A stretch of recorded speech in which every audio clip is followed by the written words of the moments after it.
துன்பம் வரும்போது சிரித்துக் கொள்ளுங்கள். இதை நடைமுறைப்படுத்த முடியுமா? ஒரு ஆளுக்கு பாதிப்பு, அங்க போய் நின்னுகிட்டு சட்டம் போட்டு சிரிச்சோம் சொல்ல ஒரு மாதிரியா நினைப்பார்களா? இல்லையா? அதுவும் சரியில்லை. இஸ்லாம் சொல்லக்கூடிய வழிமுறை என்ன? விதி நம்பிக்கை நமக்கு இருக்க வேண்டும். இன்னா லில்லாஹி வ இன்னா இலைஹி ராஜிஊன். நாம் எல்லாம் அல்லாஹ்விற்கே உரியவர்கள், அல்லாஹ்விடத்திலேயே திரும்பக்கூடியவர்கள் என்ற வார்த்தையை நீங்க சொல்லுங்க. அல்லாஹ்வுடைய நாட்டத்துல தான் நடக்குது. நம்மை கொண்டு எதுவுமே நடக்கல. நாம் முயற்சிக்கலாம், நம்ம அதுக்காக வேண்டிய பல மணி நேரங்களை நம்ம செலவழிக்கலாம், அதுக்கு உரிய நிபுணர்கள்ட்ட போய் நம்ம ஒப்பீனியன் கேட்கலாம். எல்லாவற்றையும் தாண்டி அல்லாஹ்வுடைய நாட்டம் இருந்தால் மட்டுமே நம்மை ஒரு விஷயம் அணுகும் என்ற உணர்வு நமக்கு இருக்க வேண்டும். அல்லாஹும்ம லா மானிலிமா ஆத்தை வலா முஅத்திலிமா மனாத். இறைவா, நீ தடுத்ததை கொடுப்பவன் இல்லை, நீ கொடுப்பதை தடுப்பவனும் இல்லை. அல்லாஹ் ஒன்றை நமக்கு தர நாடினால் அதை யாராலும் தடுக்க முடியாது. அல்லாஹ் நமக்கு ஒன்றை தடுத்து விட்டால் அதை வேற யாராலும் கொடுத்துட முடியாது. அனைத்துமே அல்லாஹ்வை கொண்டு நடக்கின்றது. நம்முடைய வாழ்க்கையில ரெண்டுமே கலந்துதான் வரும். துன்பமும் வரும், இன்பமும் வரும். அந்த துன்பங்கள் வரக்கூடிய நேரத்திலே துவண்டு போய் நம்ம விழுந்து விடாமல், நம்முடைய இயல்பு பாதிக்கப்பட்டு விடாமல் எஞ்சிய வாழ்க்கையை நாம் வாழ வேண்டும் என்று சொன்னால் அதற்கு இஸ்லாமிய மார்க்கம் சொல்லக்கூடிய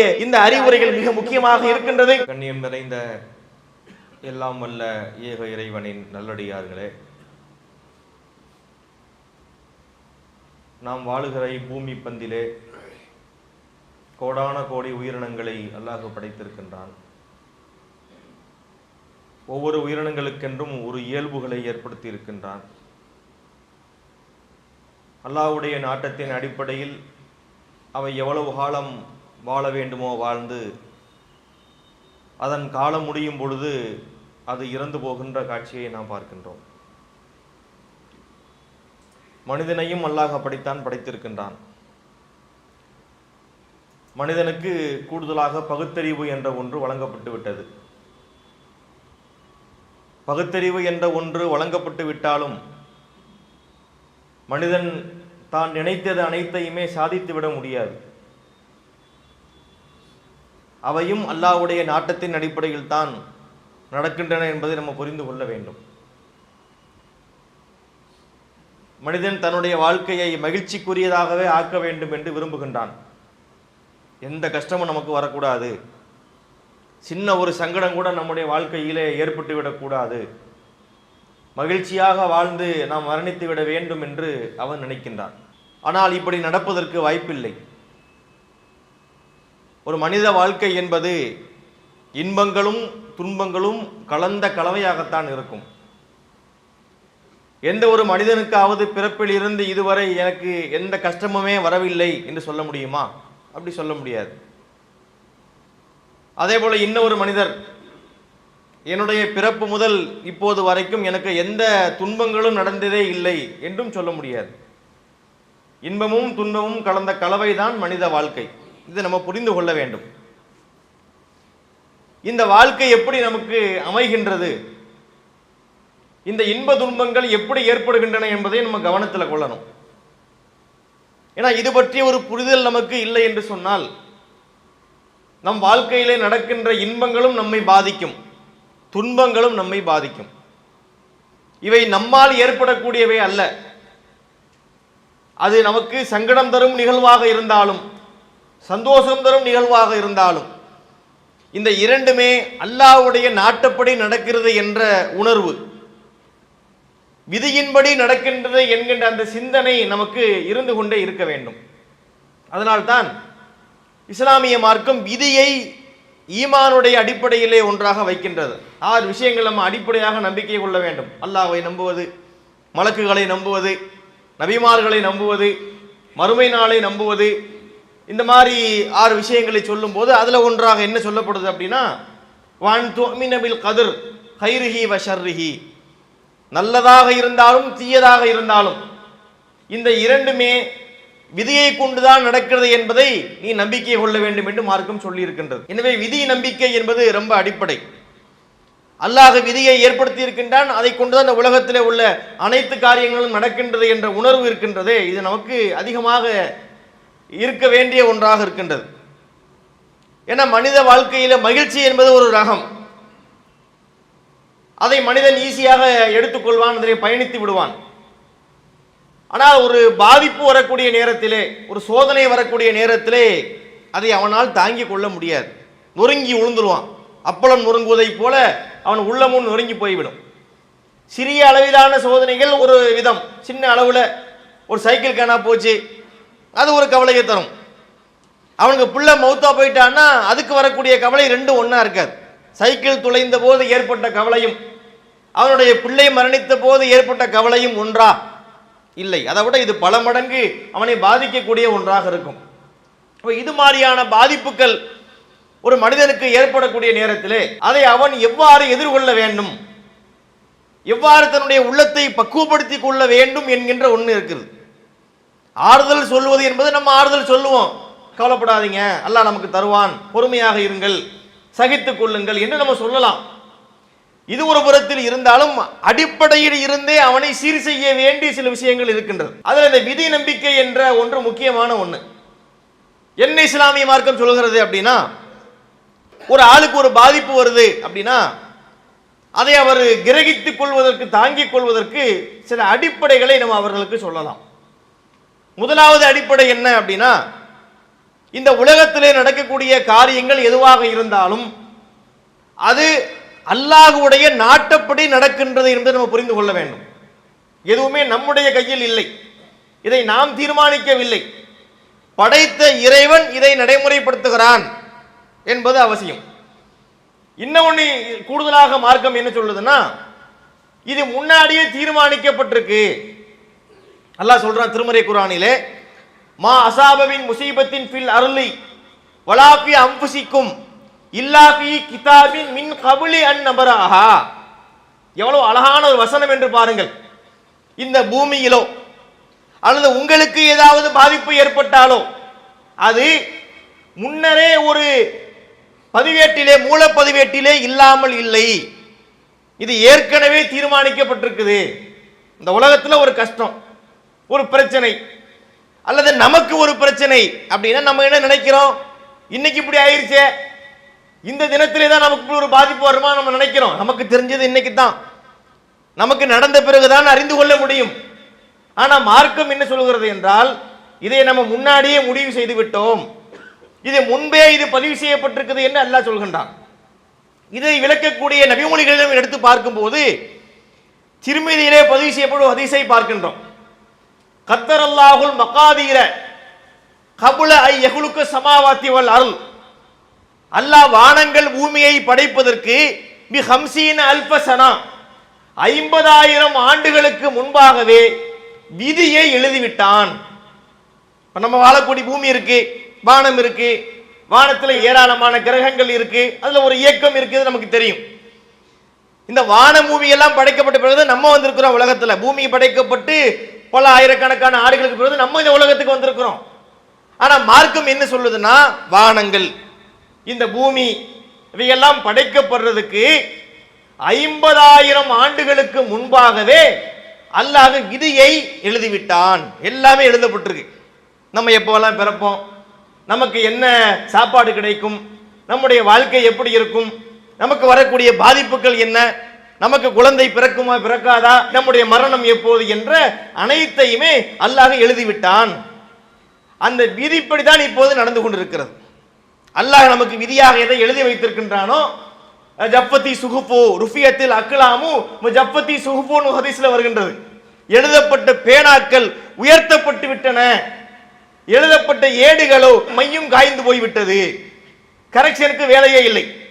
அல்லாஹ் எதை விதியாக ஏற்படுத்தி இருக்கின்றானோ அது நம்முடைய வாழ்க்கையிலே நடக்கின்றது. தமிழ்ல ஒரு முதுமொழி சொல்வார்கள், அன்று எழுதியவன் அழித்து எழுதுவானா அப்படின்னு கேட்பாங்க. இப்ப இன்னைக்கு நம்ம எழுதுறோம், அழிச்சு எழுதிக்கிறோம், அது வேற. ஏன்னா நமக்கு பிழை வரும், நமக்கு ஒரு மாற்றம் தெரியாம நம்ம எழுதியிருப்போம், கால சூழ்நிலைக்கு ஏற்ப அழித்து எழுத வேண்டிய அவசியமும் நெருக்கடி நமக்கு பலகீனமா இருக்கிறதுனால ஏற்படும். ஆனா அல்லாஹ்வுக்கு அந்த பலகீனம் கிடையாது. அவன் எழுதியதை, அவன் நாடியதை செய்து முடிக்கக்கூடியவன்.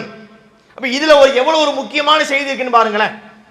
நமக்கு என்னெல்லாம் நடக்கும் என்பது நம்ம பிறக்கும் போது தீர்மானிக்கப்படுறது இல்லை, அது எழுதப்படுறது என்ற ஒன்று இருக்கின்றது.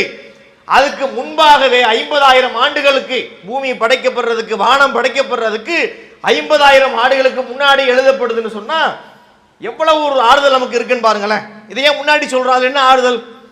ஏன்னா மனிதனுக்கு ஒரு சைக்காலஜி இருக்குது.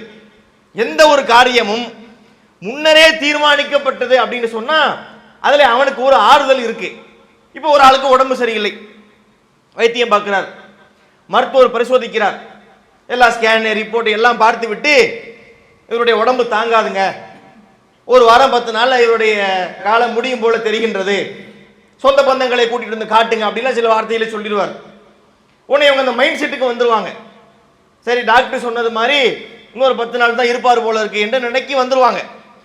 ஒரு மாசம் வாழ்ந்து மரணிச்சா கூட அது அவங்களுக்கு ஒரு பெரிய பாதிப்பாக ஏற்படுறது இல்லை. ஏன் ஏற்படுறது இல்லை? டாக்டர் அன்னைக்கே சொன்னார்ல, இதுல இப்ப ஏற்பட்ட மௌத்தா, ஏற்கனவே நம்ம கணிச்ச விஷயம் தானே, முன்னாடியே வந்து டாக்டர் சொன்னாரு தானே என்பது இவனுக்கு ஒரு ஆறுதல் தருதா இல்லையா? அதை விட முன்னாடி யார் சொல்லிட்டா, இப்போ யார் தீர்மானித்து விட்டால்? இறைவன் தீர்மானித்து விட்டான் என்று சொல்லக்கூடிய நேரத்தில் அது நம்முடைய உள்ளத்திற்கு ஒரு மருந்தாக இருக்கிறது. அல்லாஹ்வுடைய நாட்டப்படி இது நடந்திருக்குது என்ற உணர்வு நமக்கு இருக்க வேண்டும். இதை நம்ம கவனிக்கணுங்க. இன்னொரு விஷயத்தை பார்க்கிறோம். ஒரு முஸ்லிமனுடைய வாழ்க்கையிலே பல விஷயங்கள் ஏற்படும். அதுல நன்மையாக அதை மாற்றக்கூடிய ஒரு திறமை ஒரு இஸ்லாமியருக்கு உண்டு. நபிஸல்லல்லாஹு அவர்கள் சொன்னார்கள், முஸ்லிமிலே பதிவு செய்யப்பட்ட செய்தி, அஜபன் லி அம்ரில் முஃமின். ரசூலுல்லாஹி அவர்களே வியந்து திகைத்து போய் சொல்கிறார்கள், மூமின்களுடைய காரியம் எனக்கு ஆச்சரியத்தை ஏற்படுத்துகிறது. இன்ன அம்ரஹு குல்லஹு கைருன், அவனுடைய அனைத்து காரியங்களும் அவனுக்கு நன்மையாகவே அமைந்துவிடும். லைஸ தாக்கலி அகதின் இல்லாலில் மூமின். ரசூலுல்லாஹ் விட மாட்டாங்க, சும்மா லேஸ்ல கடந்து போவாங்கல்ல. சில அறிவுரைகளை சொல்லும் போது நம்ம ஒரு வார்த்தையோடு கடந்து போவோம். சில விஷயங்களை நம்ம ரிப்பீட் பண்ணிக்கிட்டே இருப்போம்னு சொன்னா அதை ரொம்ப நம்ம மனமோந்து சொல்றோம்னு அர்த்தம் ஆகும். இப்ப ரசூலுல்லாஹி அவங்க சொல்றாங்க, மூமின்களுடைய காரியம் நல்லா இருக்கு, சூப்பரா இருக்கு என்று கிடக்கல. 3-4 விஷயங்களை சொல்றாங்க. மூமின்களுடைய காரியம் எனக்கு ஆச்சரியத்தை அளிக்கின்றது, அவனுடைய அனைத்து காரியங்களும் நல்லதாகவே முடிந்து விடுகின்றது, ஒரு மூமினை தவிர வேறு யாருக்கும் இந்த பாக்கியம் இல்லைன்னாங்க. லைஸ தாக்கலி அகதின் இல்லாலில் முஃமின், ஒரு மூமினை தவிர வேறு யாருக்கும் இந்த பாக்கியம் இல்லை. அப்படி என்ன முஸ்லிமுடைய வாழ்க்கை ஆச்சரியத்தை ரசூலுல்லாஹ் உண்டாக்குச்சு சொல்றாங்க. இன் அசாபத்துஹு சர்ரா ஃபஷக்கர் கான கைரன் லஹு, அவனுடைய வாழ்க்கையிலே ஒரு சந்தோஷம் தருகின்ற ஒரு மகிழ்ச்சியான காரியம் ஏற்பட்டால் அல்லாஹ்விற்கு நன்றி செலுத்துகிறான். ஃபகான கைரன் லஹு, அது அவனுக்கு நல்லதாக முடிந்து விடுகின்றது. ஒரு மகிழ்ச்சியான விஷயத்தை அல்ல, ஒரு பிள்ளையை தர்றான், செல்வத்தை தர்றான், ஒரு அறிவை தர்றான், அவருக்கு மனதை வந்து மகிழ செய்யக்கூடிய ஒரு விஷயத்தை தர்றான். அதை பெற்றுக்கொண்ட ஒரு இஸ்லாமியர் அல்லாஹ்விற்கு நன்றி செலுத்துகிறார். அப்ப அது அவருக்கு கூலியை வாங்கிட்டு போயிடுறார். இது ஒரு நிலை. இன்னும் ஒன்றை பார்த்தால், இன் அசாபத்துஹு லர்ரா, இந்த லர்ரா என்பது சர்ராவுக்கு நேர் முரணானது. சர்ரா என்றால் சந்தோஷம், மகிழ்ச்சி. லர்ரா என்று சொன்னால் பாதிப்பு, தீமை, துன்பம்.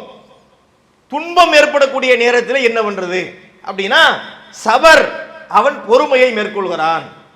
கான கைரன்லா, அது அவனுக்கு நல்லதாகிறது. இன்பம் என்பது ஒரு துருவம், துன்பம் என்பது அதற்கு எதிர்மறையான துருவம். இந்த இரண்டையுமே, இரண்டு ஒன்றுக்குண்டு முரண்பட்ட இந்த தன்மைகளை கூட இரண்டையுமே நன்மையாக முடித்து வைக்கக்கூடிய ஒரு திறமை யாருக்கு இருக்கிறது? ஒரு இஸ்லாமியருக்கு இருக்கிறது என்று சொல்லி ஆச்சரியப்படக்கூடிய நபிமொழியை பார்க்கிறோம். அப்ப நாம் என்ன முடிவுக்கு வரணும்? அல்லாஹ் நம்ம இதன் மூலம் சோதிக்கிறான். அல்லாஹ் தான் நமக்கு தந்திருக்கிறான். இந்த செல்வத்தை கொடுத்தவன் அல்லாஹ், இதை எடுத்துக்கொண்டவன் அல்லாஹ். அல்லாஹ் ஒருத்தருக்கு செல்வத்தை கொடுத்தான், அதை கொண்டு அவர் என்ன செஞ்சாரு? ஒரு பெரிய கம்பெனியை உண்டாக்குனாரு. பல கோடி டேர்ன் ஓவர்கள் நடக்குது, பல பேருக்கு வேலை வாய்ப்பு கிடைக்குது, குடும்பமே அதில் செழிப்பா வாழ்ந்து கொண்டிருக்கிறது. திடீரென்று என்ன, அந்த கம்பெனி தீப்பிடிச்சி எரிஞ்சிருச்சு, எல்லா செல்வங்களும் அதில் போய்விட்டது. உடனே உடஞ்சு உட்கார்ந்துடக்கூடாது. என்ன முடிவுக்கு? ஒரு பாதிப்பு தான். என்ன முடிவுக்கு வர வேண்டும்? அல்லாஹ் எனக்கு அதை தரும்போது நான் மகிழ்ச்சி அடைந்தேன், அல்லாஹ்வுக்கு நன்றி செலுத்தினேன். அதே செல்வங்கள் என்னை விட்டு போகும்போது நான் கவலைப்பட மாட்டேன். நான் ஒரு தவறான வார்த்தைகளை, மார்க்கம் தடுத்த காரியங்களை பேசிவிட மாட்டேன். அப்போது நான் பொறுமையை மேற்கொள்வேன். அப்படின்னா செல்வத்தை கொடுக்கும் போது அதை பெற்றுக்கொண்ட அந்த இஸ்லாமியர் நன்றி செலுத்தி கூலி வாங்குகிறார். அதே செல்வங்கள் அவர்கிட்ட இருந்து பறிபோகும் போது பொறுமை காத்து அல்லாஹ்ட்ட கூலி வாங்குகிறார். எவ்வளவு ஒரு பக்குவத்தை நமக்கு இஸ்லாம் ஏற்படுத்துது பாத்தீங்களா? இது நமக்கு வாழ்க்கையில கவனிக்க வேண்டிய ஒன்றாக இருக்கிறது. அதே போன்று இன்னா லில்லாஹி வ இன்னா இலைஹி ராஜிஊன் என்ற வார்த்தையை இஸ்லாமிய மார்க்கம் நமக்கு கற்றுக் கொடுக்குதுங்க. அதாவது ஒரு மனுஷனுக்கு பாதிப்பு என்பது எல்லா மதத்துக்காரங்களுக்கும் வருது. அதுக்கு ஒவ்வொருத்தரும் ஒரு விதமாக வழிகாட்டுகிறார்கள். என்ன சொல்றாங்க? போனால் போகட்டும் போடா என்று ஒரு கவிதையில படிக்கலாம். அவன் சொல்ற கருத்தை நம்ம நடைமுறைப்படுத்த முடியுமா? ஒரு ஆள் செல்வங்களை இழந்து நிற்கிறாரு, குடும்பத்தில் மகனை பறி கொடுத்து நிற்கிறாரு. அவர்கிட்ட போய் அறிவுரை சொல்லும் போது போனால் போகட்டும் போடா என்று சொன்னால் அது கருத்து சரியாக இருக்கலாம், ஆனால் அது நடைமுறையில் நம்ம சொல்ல முடியாது. அதே போல இன்னொன்று சொல்லுவார்கள், இடுக்கண் வருங்கால் நகுக அப்படின்னு ஒரு திருக்குறள் இருக்குது. அப்படின்னா என்ன? இடுக்கன்னா ஒரு துன்பம், நகுகன சிரிக்கிறது, முகத்தை திருந்தி சிரிக்கிறது. துன்பம் வரும்போது சிரித்துக் கொள்ளுங்கள். இது நடைமுறைப்படுத்த முடியுமா? ஒரு ஆளுக்கு பாதிப்பு, அங்கே போயிட்டு நின்றுக்கிட்டு சட்டம் போட்டு சிரிச்சோம்னு சொல்ல சந்தேகப்படுவாங்களே, நம்மளை பற்றி ஒரு மாதிரியா நினைப்பார்களா இல்லையா? அதுவும் சரியில்லை. இஸ்லாம் சொல்லக்கூடிய வழிமுறை என்ன? இன்னா லில்லாஹி வ இன்னா இலைஹி ராஜிஊன். நாம் எல்லாம் அல்லாஹ்விற்கே உரியவர்கள், அல்லாஹ்விடத்திலேயே திரும்பக்கூடியவங்கள் என்ற வார்த்தையை நீங்க சொல்லுங்க.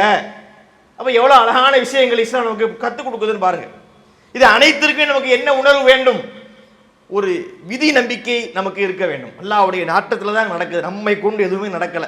நாம் முயற்சிக்கலாம், நம்ம அதுக்காக வேண்டிய பல மணி நேரங்களை நம்ம செலவழிக்கலாம், அதுக்கு உரிய நிபுணர்கள்ட்ட போய் நம்ம ஒப்பீனியன் கேட்கலாம், எல்லாம் பண்ணலாம். இது எல்லாவற்றையும் தாண்டி அல்லாஹ்வுடைய நாட்டம் இருந்தால் மட்டுமே நம்மை ஒரு விஷயம் அணுகும், நமக்கு அது நடக்கும் என்ற உணர்வு நமக்கு இருக்க வேண்டும். அல்லாஹும்ம லா மானிஅ லிமா ஆத்தைத் வலா முஅத்தி லிமா மனாத். ஒவ்வொரு தொழுகைக்கு பிறகு நம்ம ஓதக்கூடிய துஆக்கள்ல இருக்கு, இறைவா நீ தடுத்ததை கொடுப்பவன் இல்லை, நீ கொடுப்பதை தடுப்பவனும் இல்லை. அல்லாஹ் ஒன்றை நமக்கு தர நாடினால் அதை யாராலும் தடுத்துட முடியாது. அல்லாஹ் நமக்கு ஒன்றை தடுத்து விட்டால் அதை வேறு யாராலும் கொடுத்துட முடியாது.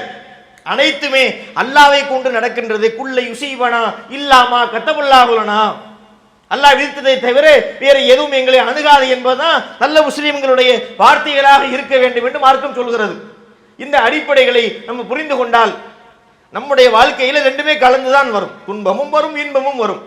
அந்த துன்பங்கள் வரக்கூடிய நேரத்திலே அதிலே துவண்டு போய் நம்ம விழுந்து விடாமல், நம்முடைய இயல்பு பாதிக்கப்பட்டு விடாமல் எஞ்சிய வாழ்க்கையை நாம் வாழ வேண்டும் என்று சொன்னால் அதற்கு இஸ்லாமிய மார்க்கம் சொல்லக்கூடிய இந்த அறிவுரைகள் மிக முக்கியமாக இருக்கின்றது. இதில் இருந்து பாடம் பெற்றுக்கொண்டு நம்முடைய வாழ்க்கையை நாம் இலவாக வாக்கித்தான் அல்லாட்ட கேட்கணும். துன்பத்தை அல்லாட்ட வேண்டக்கூடாது, என்னுடைய வாழ்க்கையை சிறப்பாக்கியவை என்று கேட்க வேண்டும்.